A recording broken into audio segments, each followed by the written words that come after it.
नमस्कार मित्रों, मैं हूं डॉक्टर हरिनिवास। चैनल का नाम है संस्कृत साहित्य एवं संस्कृति। आप इस समय आनंद ले रहे हैं महर्षि वात्स्यायन के कामसूत्र का, और उसमें भी इस समय जो प्रकरण चल रहा है वो पुरुषायित है।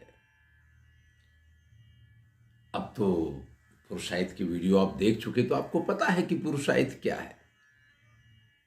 इससे पहले जो पुरुषोपसृप्त आपको बताया गया, माध्यम तो ये था कि किस प्रकार से पुरुष किसी स्त्री को समागम के लिए तैयार करेगा, लेकिन ये प्रकरण रखा पुरुषायित का, क्योंकि पुरुषों को तो अधिकतर मालूम है कि वो स्त्रियों को किस प्रकार से इस मार्ग पे लेके आना है, लेकिन स्त्रियां ये कार्य नहीं किया करती हैं। पुरुष उनके साथ ये व्यवहार करते हैं। लेकिन अगर पुरुषायित चल रहा है तो पुरुष तो उस समय पे एक स्त्री के रूप में हो गया और स्त्री समय पुरुष के रूप में है। तो ये पुरुषोपसृप्त में जो बातें कही गई वो सारे व्यवहार स्त्रियों को करने हैं। चलिए, अब अगर पुरुष मान गया है और वो स्त्री के रूप में, आज आप ये कहिए कि एक आधार बना है, और स्त्री जो है आज पुरुष बन के इस प्रक्रिया को कर रही है, तो इस समय पुरुषायित के 3 आसनों का उल्लेख पाया जाता है।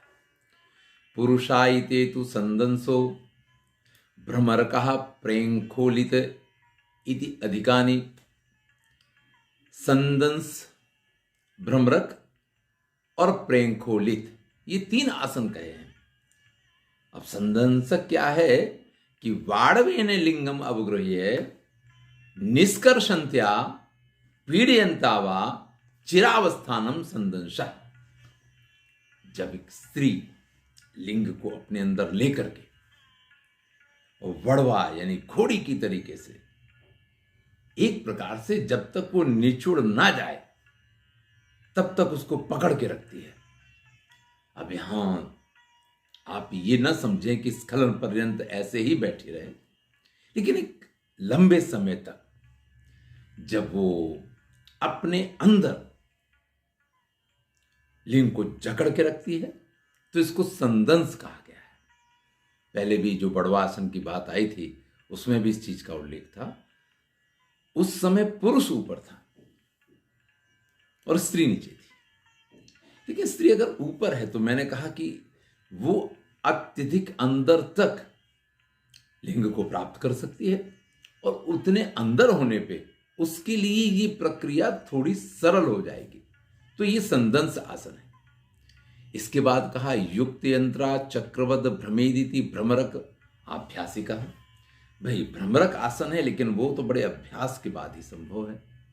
अभ्यास के बाद संभव का अर्थ यह है कि अंदर ही लिंग विद्यमान है और वो पुरुष के ऊपर बैठे बैठे और एक गोलाकार अगर घूमने का प्रयास करती है, एक धुरी पे वो है और चक्र की तरह वो घूमती है। उसकी सरलता के लिए ये किया जा सकता है कि पुरुष अपने कमर के नीचे तकिया रख ले, इससे उसका जो मध्य भाग है वो ऊंचा हो जाएगा, और ऐसी स्थिति में जो वो नायिका है या जो स्त्री है वो लिंग को अंदर लिए लिए ही जब घूमे तो इसको भ्रमरक कहा गया है। कई बार ये सब सुन के आपको ऐसा लगेगा कि ये तो कोई प्रक्रिया है, ये कोई खेल चल रहा है, लेकिन काम क्रीड़ा शब्द है, यानी काम में विविध प्रकार के खेल, विविध प्रकार की क्रीड़ाएं, यही तो जीवन को आनंदित बनाते हैं। बाकी सामान्यतया तो जिसको कुछ नहीं मालूम है, जिसको अपनी याददाश्त भी चली गई हो, ऐसे लोग भी इन क्रियाओं में तो जुड़ जाते हैं। कहते हैं ना कि आहार निद्रा भय मैथुनम च सामान्य में तत् पशु भी नराणम। अगर आप क्रीड़ा नहीं कर सकते हैं, अगर आप इसके वास्तविक आनंद तक नहीं पहुंच पा रहे हैं, तो आप जो कर रहे हैं ऐसा तो पशु भी क्या करते हैं। वो आनंद तो वो भी प्राप्त कर लेते हैं, लेकिन ज्ञानम ही तेषाम अधिको विशिष्ट, ज्ञान ही तो आपके पास विशिष्ट है। तो जैसे मोक्ष के मार्ग में ईश्वरीय ज्ञान महत्वपूर्ण है, ऐसे ही काम के मार्ग में, काम पुरुषार्थ के संदर्भ में ये ज्ञान महत्वपूर्ण है। तो ये सारी चीजें, भले आपको ऐसा लगे कि ये तो एक बात अजीब सी चल रही है, ऐसा किया जाता है क्या, लेकिन ये सारी चीजें आपके आनंद को कहीं ना कहीं बढ़ाने के लिए यहाँ पे समझाई गई हैं। जघनमेव दोलायमानम सर्वतो भ्रामेदि प्रेंखो लिखिता। अगर उसी प्रकार से, क्योंकि पुरुषायित कर रही है तो स्त्री ऊपर है, लिंग तो अंदर है ही है, ऐसी स्थिति में अगर वो जंघा पे इधर उधर झूला खाती है, प्रेंखा दोलित का अर्थ होता है पक्षी की तरह झूला खाना।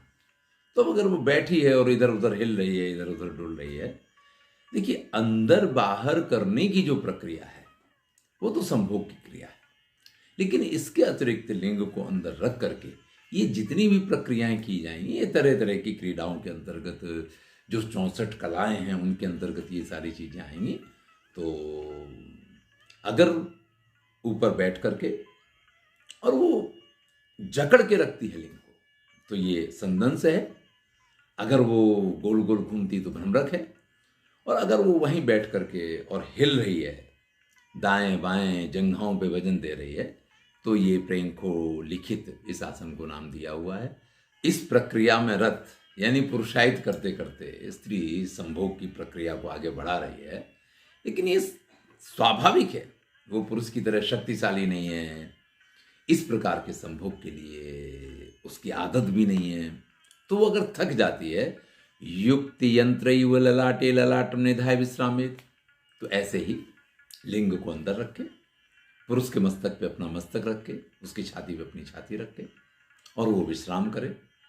विश्राम करने के बाद फिर जब शक्ति का एहसास हो तो फिर से इस प्रक्रिया को कर सकती है।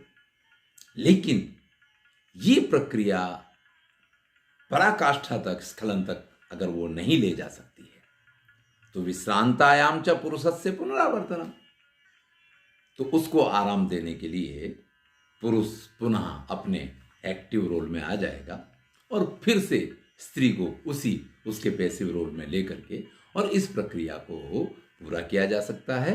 यानी पुरुषायित जो है वो अगर शुरू किया तो पुरुषायित से ही पूरा होना चाहिए, ऐसा भी नहीं है।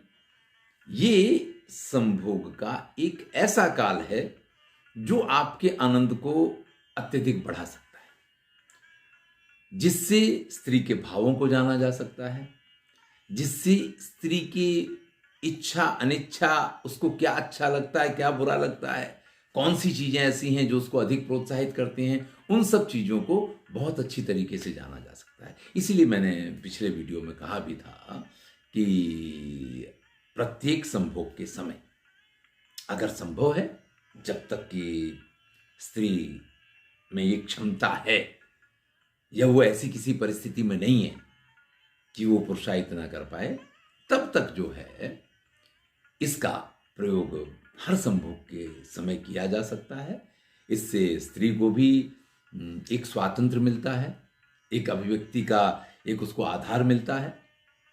चलिए, यहाँ कुछ जैसा प्रत्येक अध्याय के अंत में होता है श्रेष्ठ श्लोक दिए जाते हैं।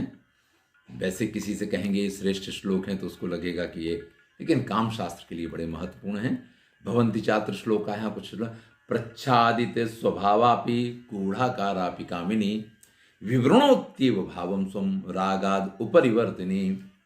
देखिए, कोई स्त्री कितना भी लज्जाशील हो, कितनी भी वो अपने को छुपा के रखने की कोशिश करती हो, लेकिन जब आप उसको पूरी तरीके से काम में डुबा देते हैं, फिर वो सब चीजें भूल जाती हैं।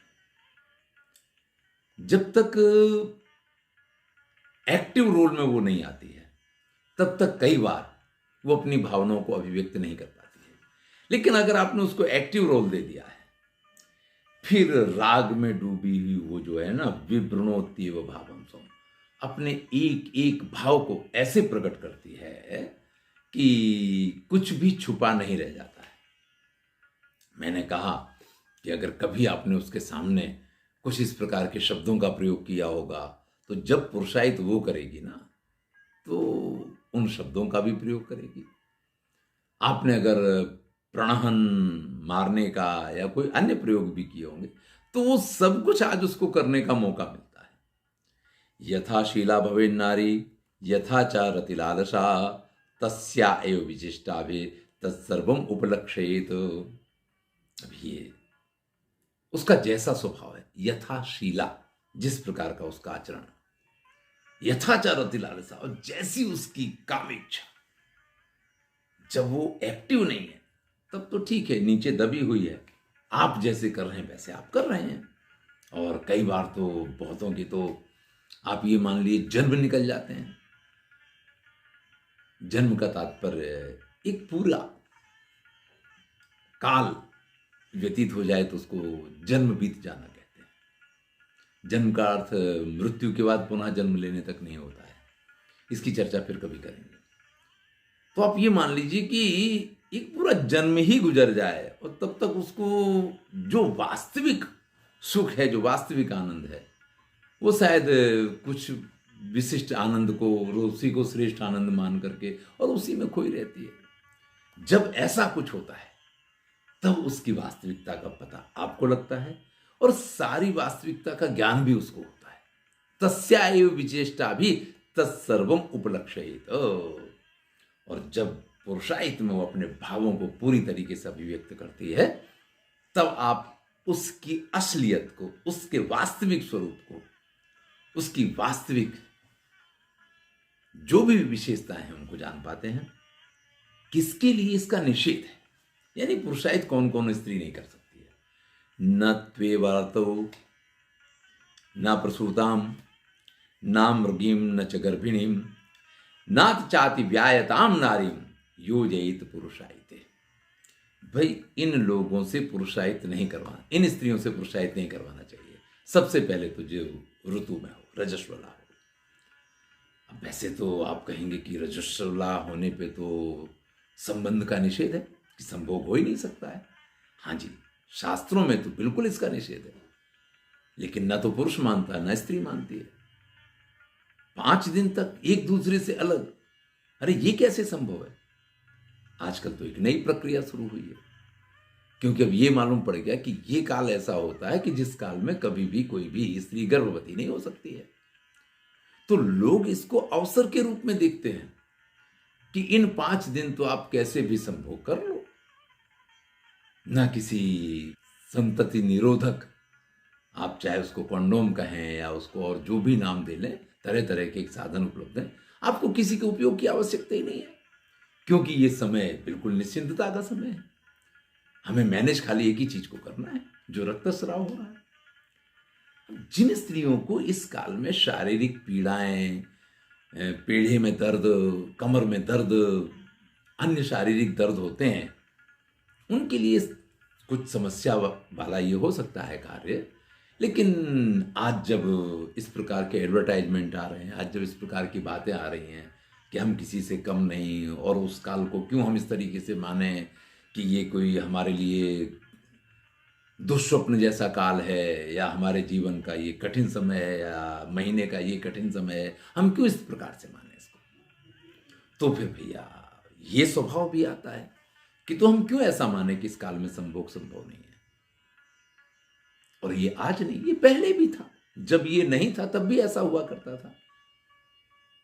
लेकिन उसमें अगर वो पुरुषायित करती है तो उसकी पूरी ब्लीडिंग जो है वो पुरुष के ऊपर आएगी, और वो योग्य नहीं है। इसलिए जब ऋतुमती हो, जब रजस्वला हो, तब स्त्री पुरुषायित नहीं कर सकती है।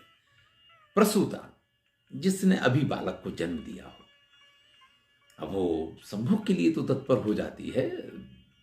28 दिन, महीने, सवा महीने के बाद जब भी अगर उसका स्वास्थ्य ठीक है, हर तरीके से स्वस्थ है, तो मैंने मजदूर स्त्रियों को जब काम करते देखा है तो वो शारीरिक रूप से इस प्रकार से होती हैं कि 9वें महीने में भी अपने सिर पे वजन उठा करके, ईंटें वगैरह उठा करके और काम करती रहती हैं। और बालक को जन्म देने के बाद भी 15-20 दिन में तो वो दोबारा से काम पे लग जाती हैं। उनको जैसे इससे कोई फर्क ही नहीं पड़ता है। लेकिन अधिकांशतः हमारे यहाँ महीना सवा महीने तक सूतक वगैरह भी माना जाता है। वैसे तो 10 ही दिन का होता है जन्म में, लेकिन कई बार मूल वगैरह हो जाए तो 28-28 दिन निकल जाते हैं इस तरीके से। और वो एक ही बात होती है कि स्त्री इस समय में स्वयं को मानसिक रूप से और शारीरिक रूप से भी वो तैयार हो जाती है, लेकिन फिर भी क्योंकि वो थोड़ी अक्षम हो जाती है, उसने अपने शरीर की सारी शक्तियों को निचोड़ करके एक बालक को जन्म देना होता है। पुनर्जन्म माना जाता है स्त्री का। तो अपनी सारी शक्तियों का संचय करके उसने इस एक महान कार्य को किया है। अब उसकी शक्तियां पुनः जब तक संचित नहीं होती हैं तब तक वो पुरुषायित्व तो नहीं कर सकती है। मुर्गी के लिए भी इसका निषेध किया है, क्योंकि मुर्गी स्वयं ही इतने छोटे मदनच्छद वाली है कि वो अगर ऊपर से बैठती है तो उसको पीड़ा होने की संभावना रहती है, अंदर से उसको और भी समस्याएं हो सकती हैं, इसलिए उसके लिए मना किया है।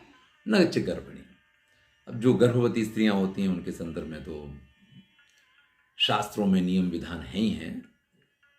प्रैक्टिकल रूप से भी ये देखा जाता है कि तीसरा 8वां महीना तो बहुत ही उनके लिए क्रिटिकल होता है। कई बार तीसरे महीने में गर्भपात वगैरह भी हो जाया करता है। 8वें महीने का संभोग उनको कई बार बालक को जल्दी जन्म देने में कारणभूत हो सकता है। निषेध नहीं है, शास्त्रों में तो बहुत सारी बातों का निषेध है, लेकिन हम कहाँ वो सारी बातें मानते हैं। और स्त्रियों को भी ऐसा नहीं होता कि इस काल में काम इच्छा नहीं हो, उनके मन में भी इच्छाएं तो होती हैं। और जहां तक संभोग की बात है, वो गर्भ काल में बालक का जन्म हो उससे घंटे भर पहले भी, जब तक पीड़ा ना हो, जिसको कहते हैं प्रसव पीड़ा, वो प्रारंभ ना हुई हो, तब तक कभी भी किया जा सकता है। उसके लिए कुछ ऐसा नहीं है कि नहीं उससे कोई बहुत बड़ी हानि हो जाएगी। लेकिन ये तो ध्यान रखना ही पड़ता है कि शारीरिक रूप से स्त्री को कोई परेशानी नहीं हो और जो गर्भ है उसके ऊपर किसी प्रकार का दबाव ना पड़े। तो ऐसी स्थिति में कुछ ही आसन हैं जिनका प्रयोग संभव है। तो यहाँ पे निषेध किया है कि पुरुषायित्व तो ऐसी स्त्री नहीं कर सकती है। और जो स्त्री मोटी हो, अगर भैया वो ऊपर बैठ जाएगी तो नीचे वाले का क्या होगा, ये आप समझ सकते हैं। तो ऐसी स्त्री के लिए भी पुरुषायित्व का निषेध किया गया है। अगले अध्याय में औपरिष्टिक प्रकरण शुरू होगा, इसकी चर्चा हम अगले वीडियो में करेंगे। अगर आपने चैनल को सब्सक्राइब नहीं किया तो सब्सक्राइब कीजिए, मित्रों के साथ शेयर कीजिए, प्लेलिस्ट में अवश्य जाइए, क्योंकि यहां आपके लिए बहुत कुछ है। आनंद लीजिए। पुनः आप सबका धन्यवाद। मैं हूं डॉक्टर हरिनिवास।